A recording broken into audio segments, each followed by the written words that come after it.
ప్రభునందు ప్రియమైన సహోదరి సహోదరులారా, 2024 సెప్టెంబర్ నెల 3వ ఆదివారం, ఈ పునరుద్ధానపు ఆదివారం ఈ రాత్రి వేళ 7 గంటల సమయంలో యూట్యూబ్ ఛానల్లోనూ ఫేస్బుక్లోనూ ఈ లైవ్ ప్రత్యక్ష ప్రసారాన్ని వీక్షిస్తున్న మా ప్రియులందరికీ కూడా నా హృదయపూర్వకమైన ధన్యవాదాలు తెలియపరుస్తున్నాను. మన దేవుడు చాలా గొప్పవాడు. తన ఉన్నతమైన కృపను బట్టి, కనికరాన్ని బట్టి గడిచిన కాలమంతా సజీవమైన రెక్కల చాటున మనల్ని ఎంతగానో భద్రపరిచి, మనల్ని పోషించి, బలపరిచి, నడిపించి మరొక పరిశుద్ధ దినమున దినాన ఈ పగటి వేళంతా దేవుని మందిరాల్లో ఆరాధనలో మనం పాలుగుంపులు పొంది రాత్రి వేళ లైవ్ ప్రత్యక్ష ప్రసారాన్ని వీక్షించడానికి దేవుడు తన కృపను మనందరికీ దయచేసి ఉన్నాడు. ప్రియమైన సహోదరులారా, మీరందరూ కూడా బాగున్నారా? మీరందరూ బాగున్నారని నేను ప్రేమతో నమ్ముతున్నాను. మీరందరూ కూడా ఈ రాత్రి లైవ్కి సమీపంగా ఉండి రాత్రి లైవ్ని ప్రత్యక్ష ప్రసారాన్ని కుటుంబాలుగా వీక్షించి దైవ దీవెనలు పొందాలని ప్రేమతో మీకు మనవి చేస్తూ ఉన్నాను. రాత్రి వేళ ప్రార్థన చేసుకొని అలాగే దేవుని వాక్యాన్ని మనము విందాం. దేవుని వాక్య భాగాన్ని వినే ముందు మనం అందరం మన తలలు వంచుకొని కళ్ళు మూసుకొని వీలైన వారందరూ కూడా మోకరించుకొని ప్రార్థన చేసుకొని దేవుని వాక్యాన్ని మనము విందాం. ప్రార్థన చేసుకుందాం. ప్రేమ కలిగిన దేవా, దయగల నాయన, గొప్ప దేవుడా, కృప కలిగిన దేవా, పరిశుద్ధుడు అయిన దేవానికి వేలాది వందనాలు, స్తుతులు, స్తోత్రాలు ప్రభువా. కనికరం కలిగిన దేవా నాయనా, నీకు వందనాలు, స్తోత్రాలు ప్రభువా. గడిచిన కాలమంతా సజీవమైన రెక్కల చాటును మమ్మల్ని ఎంతగానో కాపాడి మరలా నాయన ఈ రాత్రి యూట్యూబ్ ఛానల్లో, ఫేస్బుక్లో ఈ లైవ్ ప్రత్యక్ష ప్రసారాన్ని వీక్షిస్తున్న వీళ్ళందరినీ జ్ఞాపకం చేసుకోండి. మీరు దీవించి ఆశీర్వదించండి. బలమైన కార్యాలు ప్రభువా మీరు జరిగించండి నాయన. బలహీనముగా ఉన్న బిడ్డలకు అందరికీ ఆరోగ్యాన్ని మీరు దయచేయండి ప్రభువా. ఈ రాత్రి మీ వాక్యాన్ని ధ్యానిస్తూ ఉండగా మాట్లాడుతున్న నన్ను, వినుతున్న బిడ్డలను జ్ఞాపకం చేసుకోండి.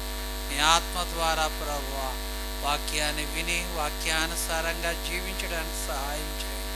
బలమైన కార్యాలు ప్రభువా మీరు జరిగించండి. గొప్ప కార్యాలు మీరు జరిగించండి.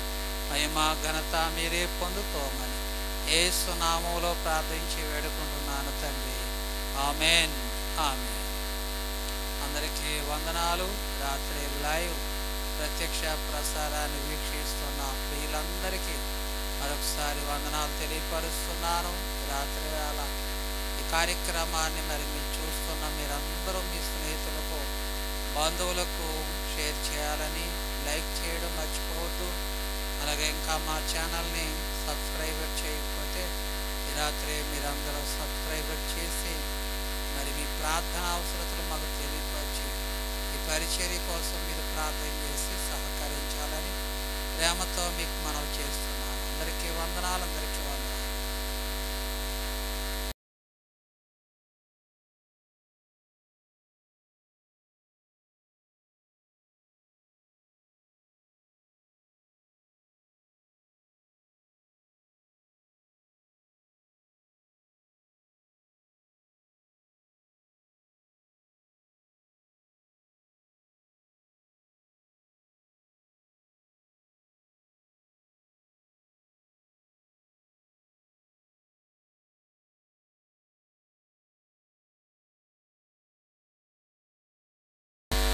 ఆశ్చర్యకరమైన దేవుని ప్రశస్త నామములో గడిచిన కాలమంతా మనలను అందరినీ సజీవమైన రెక్కల చాటును దేవుడు ఎంతగానో మనల్ని కాపాడి మరలా ఈ రాత్రి మనం అందరం కూడా ఈ సెప్టెంబర్ నెల 3వ ఆదివారం, ఈ పునరుద్ధానపు ఆదివారం వేళ పగటి వేళంతా దేవుని మందిరాల్లో ఆరాధనలో పాలు పువ్వులు పొంది రాత్రి యూట్యూబ్ ఛానల్లోనూ ఫేస్బుక్లో లైవ్ ప్రత్యక్ష ప్రసారాన్ని వీక్షిస్తున్న మా ప్రియులందరికీ కూడా నా హృదయపూర్వకమైన ధన్యవాదాలు తెలియపరుస్తున్నాను.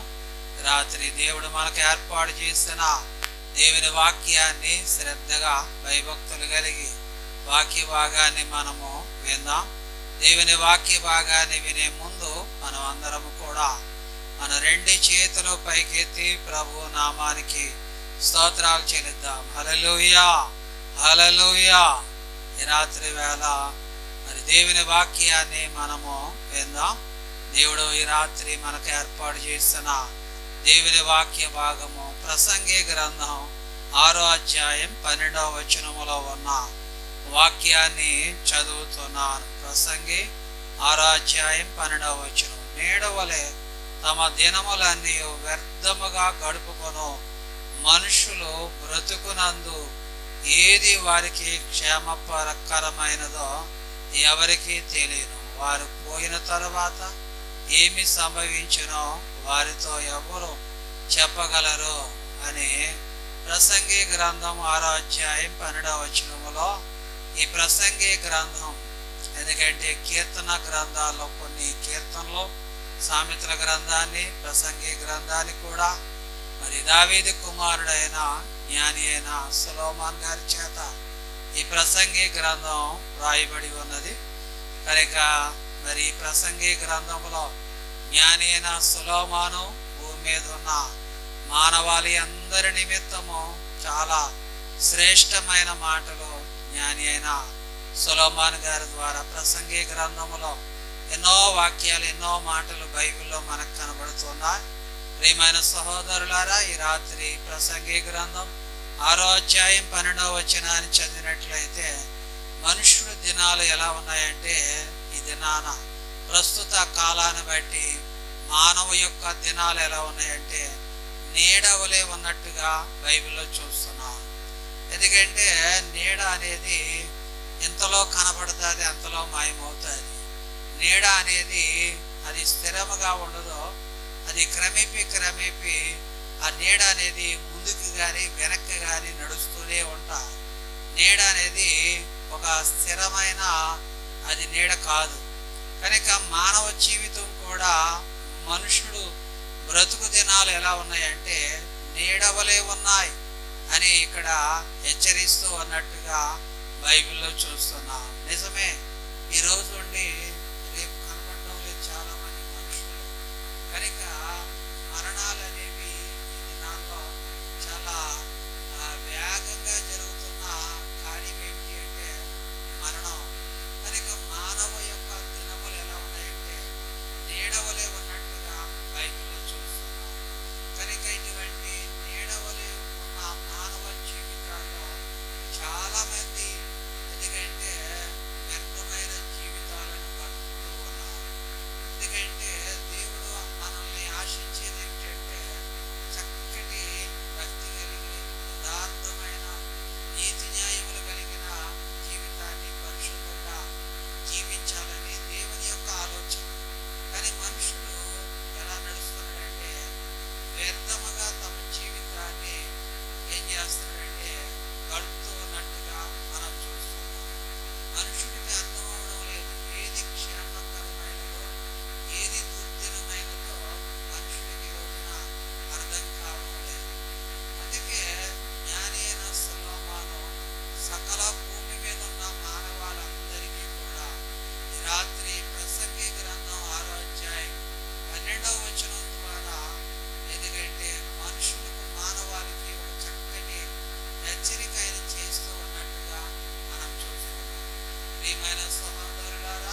నీ మార్గములో నడుచుకున్నట్టు నన్ను బ్రతికింపుము అనే వాక్య భాగములో చెప్తున్నాను. ప్రియమైన సహోదరులారా, దావీదు చూడు, వ్యర్థమైన వాటిని చూడకుండా నా కళ్ళను త్రిప్పివేయము, నీ మార్గములో నడుచుకున్నట్లు నన్ను బ్రతికింపుము అని ఒక భక్తుడు దేవుని దగ్గర ఎంత ప్రాధేయపడుతూ ఉన్నాడో వాక్య భాగంలో బైబిల్లో మనకు కనబడుతుంది. ప్రియమైన సహోదరులారా, రాత్రి వేళ మన జీవితం కూడా దావీదు జీవితం వల్లే, దావీదు చెప్పినట్టుగానే మన జీవితంలో కూడా అలా అలవర్చుకోవాలని ప్రేమతో మీకు మనం చేస్తున్నాం. ఎందుకంటే మనుషుడు యొక్క జీవితం నీడవలే జీవితం, ఇటువంటి నీడ లాంటి జీవితంలో ప్రస్తుత కాలంలో మీడియా ఎక్కువైపోయింది. ఎందుకంటే ప్రతి ఒక్కరి మనుషుడు అరచేతిలో ప్రపంచమే ఉంటుంది దేవుని వాక్య భాగంలో.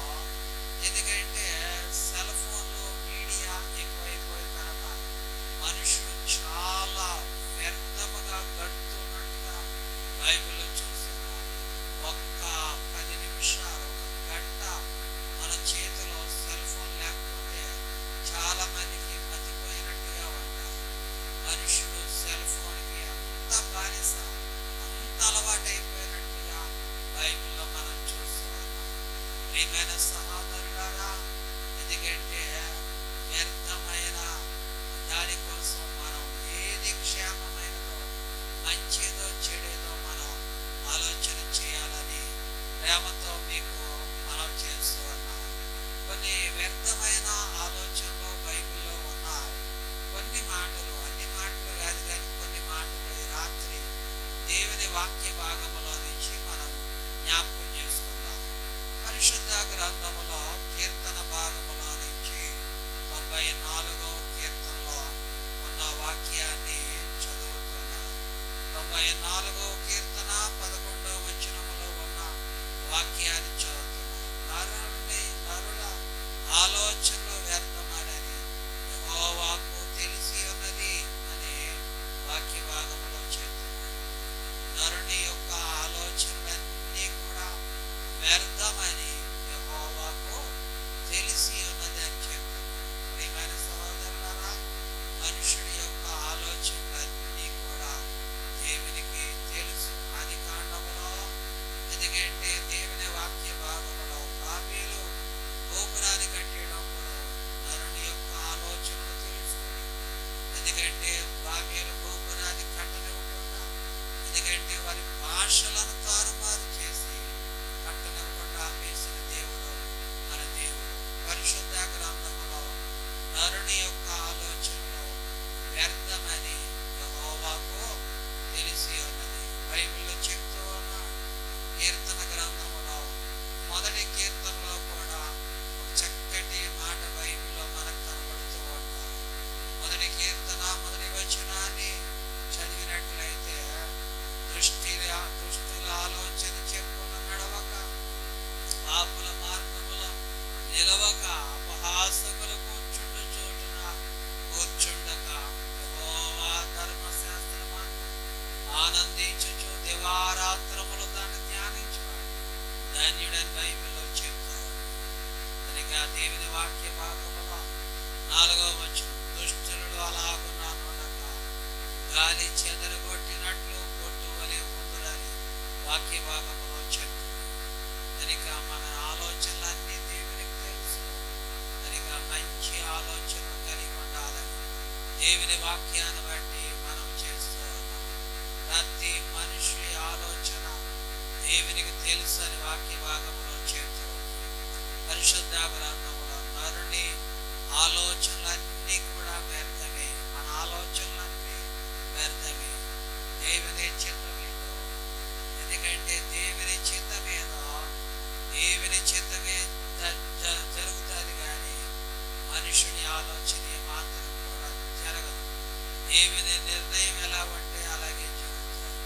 కనుక ఈ రాత్రి దేవుని వాక్యాన్ని వింటున్నా ప్రియమైన సహోదరులారా, నరుని ఆలోచనలన్నీ కూడా యెహోవాకే వ్యర్థం. నరుని యెహోవా ఆలోచన, నరుని ఆలోచనలన్నీ యెహోవాకు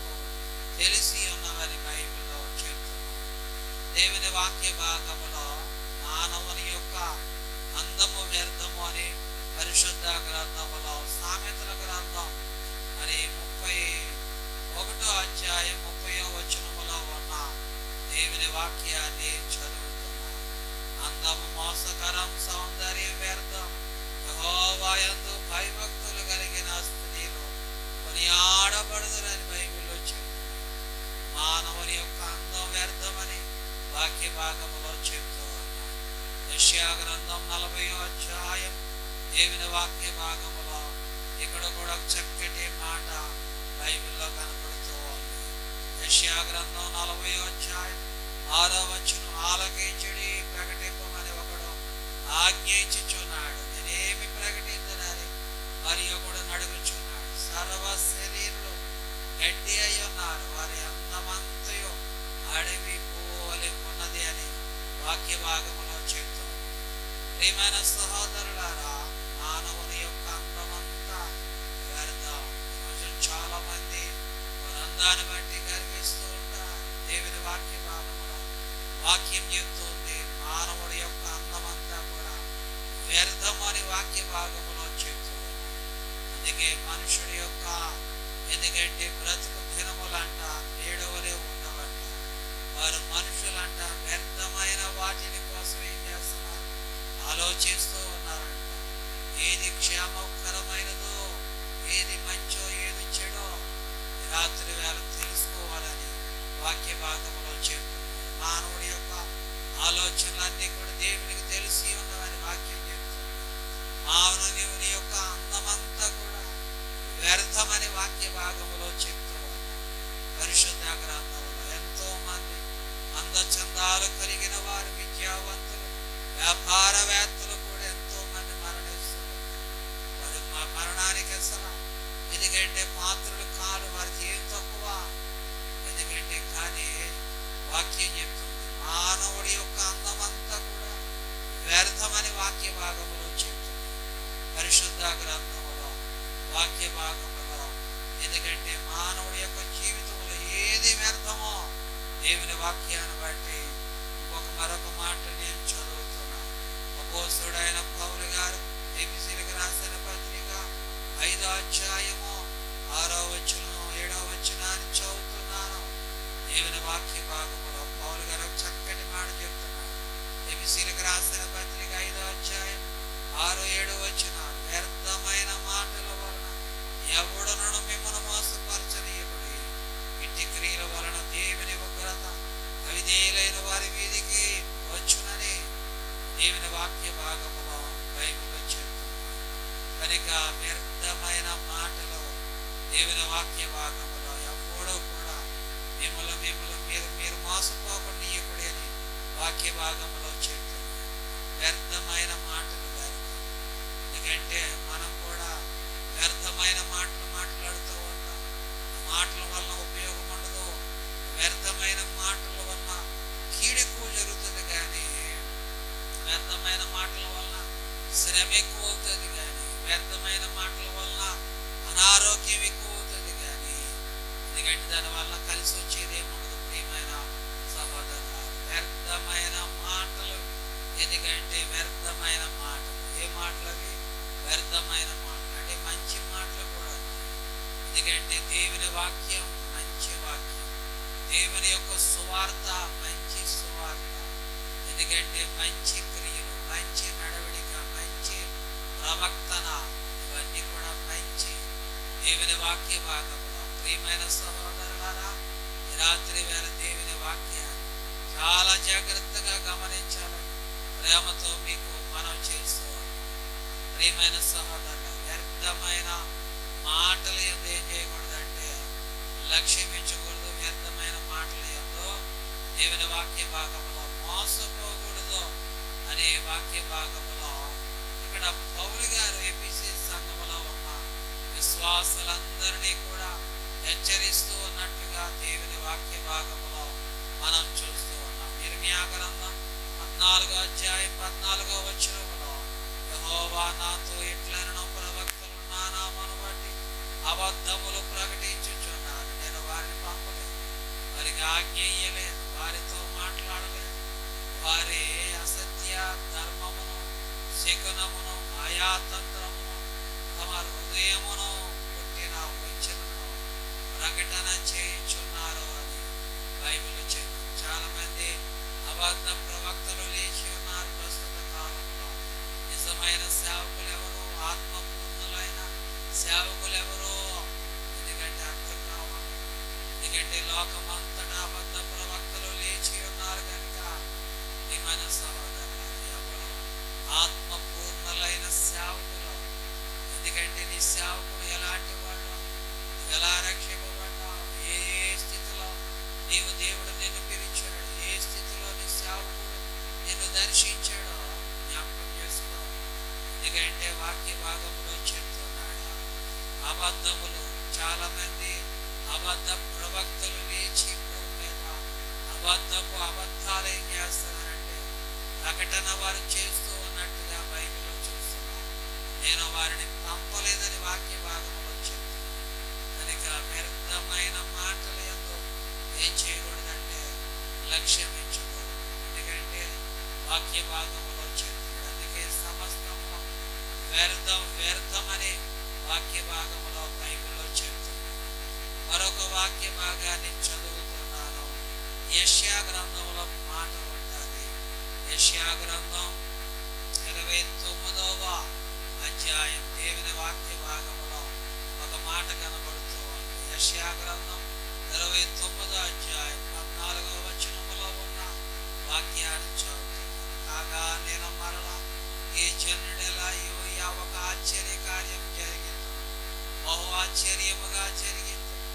జ్ఞానుల జ్ఞానం వ్యర్థమగును, వారి బుద్ధిమంతుల బుద్ధి మరుగైపోవునని యెషయా గ్రంథం 29వ అధ్యాయం 14వ వచనం చదివినట్లయితే మాటలు కనబడుతుంది. మానవుడి యొక్క జ్ఞానం, దేవుని జ్ఞానము ముందు, దైవ జ్ఞానము ముందు మానవ జ్ఞానం వ్యర్థం. ఎందుకంటే యేసు ప్రభు 12 సంవత్సరాల వయసులో యెరూషలేము దేవాలయంలో వారు యేసు ప్రభు ప్రవచనాలు ప్రవశిస్తూ ఉన్నప్పుడు యేసు ప్రభు కంటే ఎందుకంటే 3 పొదల వయసులో ఉన్న వాళ్ళందరూ కూడా యేసు ప్రభు బోధకు ఆశ్చర్యపడ్డారు. ప్రధాన యాజకులు వీళ్ళందరూ ఆశ్చర్యపడ్డారు ఆయన బోధకు. యేసు ప్రభుని దైవ జ్ఞానం ఈ శాస్త్రులు, పరిసయ్యులు, సద్దుకైలు, జలోతీయులు, ప్రధాన యాజకుల యొక్క జ్ఞానము మనుషుల జ్ఞానం. ఇక దైవ జ్ఞానం ముందు మనుషుల జ్ఞానం దేవుని వాక్య భాగంలో బైబిల్లో చెప్తూ ఉంది. కనుక పరిశుద్ధ గ్రంథంలో ప్రసంగి గ్రంథం 2వ అధ్యాయంలో 15వ వచనములో కనబడి చదివినట్లయితే అక్కడ కూడా ఒక మాట కనబడుతూ ఉంది. ప్రసంగి గ్రంథం 2వ అధ్యాయం 15వ వచనం, కావున బుద్ధిహీనుడికి సంభవించినట్లే నాకును సంభవించును గనుక నేను అధిక జ్ఞానం ఎలా సంపాదించినని నా హృదయం మందనుకుంటేను ఇది వ్యర్థమే అని వాక్య భాగంలో చెప్తుంది. కనుక ప్రియమైన సహోదరులారా, ఎందుకంటే మనుషుని యొక్క జ్ఞానం వ్యర్థమని వాక్య భాగంలో చెప్తుంది. ప్రియమైన సహోదరులారా, ఎందుకంటే దైవ జ్ఞానము ముందు ఎందుకంటే మనుషుని జ్ఞానం చాలా వ్యర్థం. దైవ జ్ఞానం ముందు మానవ జ్ఞానం చాలా వ్యర్థమని వాక్య భాగంలో చెప్తుంది. పరిశుద్ధ గ్రంథంలో బైబిల్లో చెప్తుంది. ఎందుకంటే తర్వాత వాక్య భాగంలో చెప్తుంది, మానవుడి చేత నిర్మితమైన విగ్రహాలు కూడా వ్యర్థమే అని వాక్య భాగంలో చెప్తుంది. దేవుని వాక్య భాగంలో లేవీ కాండాన్ని చదివినట్లయితే లేవీ కాండం 9వ అధ్యాయం దేవుని వాక్య భాగంలో 4వ వచనములో ఉన్న వాక్యాన్ని, మీరు వ్యర్థమైన దేవతలతో తిరగకూడదు, మీరు పాత విగ్రహములను చేసుకోకూడదు, నేను మీ దేవుడైన యెహోవాను. వ్యర్థమైన పాత విగ్రహాలు చేసుకోకూడదు బైబిల్లో చెప్తున్నాడు. నేను మీ దేవుడైన యెహోవాను అని వాక్య భాగంలో చెప్తున్నాడు. ప్రియమైన సహోదరులారా, దేవుని వాక్య భాగం విగ్రహాలు చేసుకోకూడదు, ఆ విగ్రహాలకు నమస్కరించకూడదు, విగ్రహాలన్నీ కూడా వ్యర్థమే అని బైబిల్లో చెప్తారు.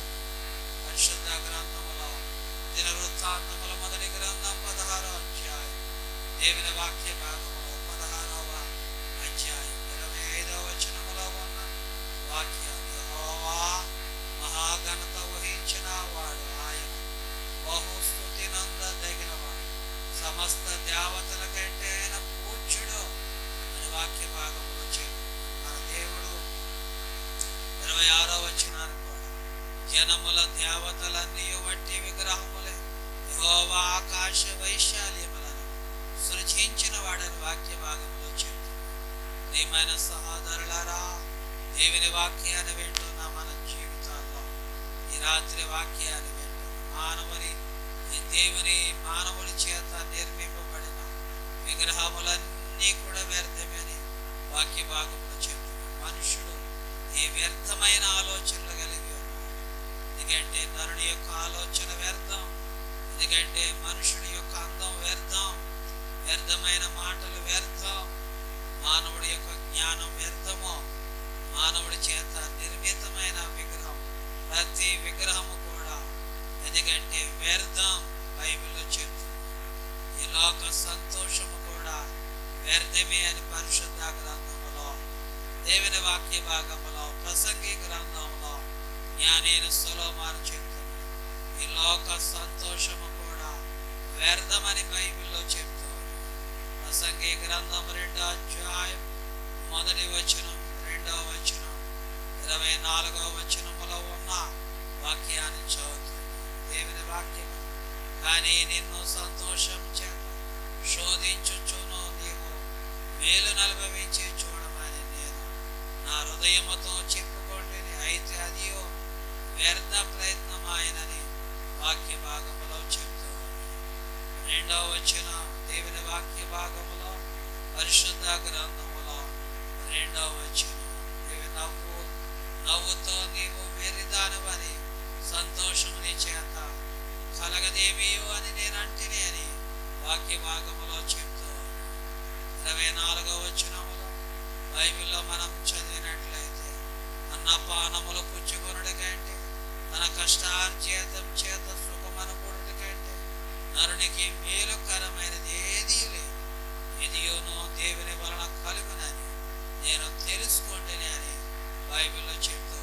ప్రియమైన సహోదరులారా, రాత్రి దేవుని వాక్యాన్ని వింటున్నా ప్రియమైన సహోదరులారా, దేవుని వాక్య భాగాన్ని మనం చదివినట్లయితే బైబిల్లో మాటలు కనపడుతూ ఉంటాయి. ఈ లోక సంతోషము వ్యర్థము అని బైబిల్లో చెప్తుంది. సంతోషం అనేది దేవుడి వారు, ఎందుకంటే మానవుడు సంతోషం వ్యర్థం.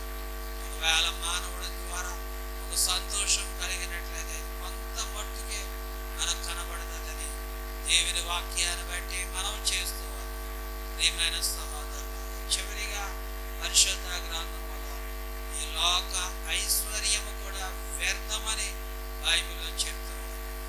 మరి ప్రసంగి గ్రంథం 2వ అధ్యాయం 8వ వచనంలో, నా కొరకు నేను వెండి బంగారముల రాజులను సంపాదించు సంపదను ఆయా దేశముల దొరకు సంపత్తును కూర్చుకోండి. నేను గాయకురాండ్లను మనుషులు ఇచ్చు సంపదలను సంపాదించుకున్నాను, బహుమంది ఉపపత్తులను ఉంచుకుంటుంది అని బైబిల్లో చెప్తూ. ఎందుకంటే ఈ లోక ఐశ్వర్యము వ్యర్థం.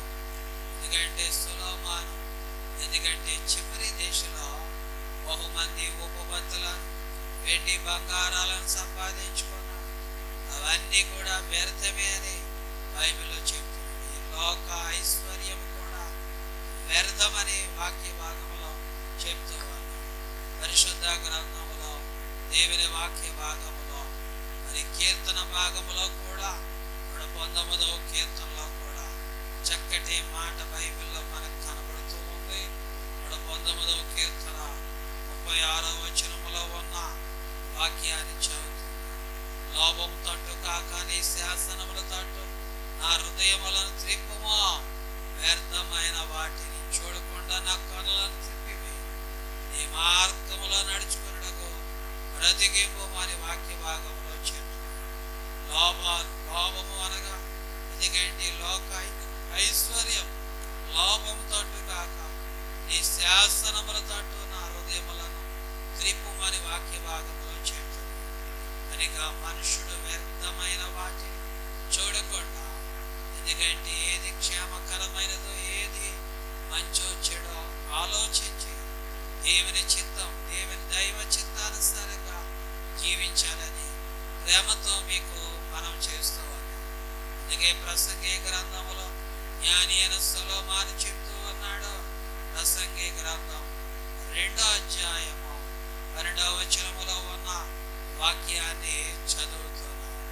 దేవుని వాక్య భాగములో ప్రసంగి గ్రంథం 6వ అధ్యాయము, దేవుని వాక్య భాగములో 6వ అధ్యాయం 12వ వచనములో ఉన్న వాక్యాన్ని, నేడవలే తమ దినములన్నీ వ్యర్థముగా గడుపుకున్న మనుషులు బ్రతుకునందు ఏది వారికి క్షేమకరమైనదో ఎవరికి తెలియదు. వారు పోయిన తరువాత ఏమి సంభవించినో వారితో ఎవరు చెప్పగలరని వాక్య భాగంలో చెప్తున్నారు.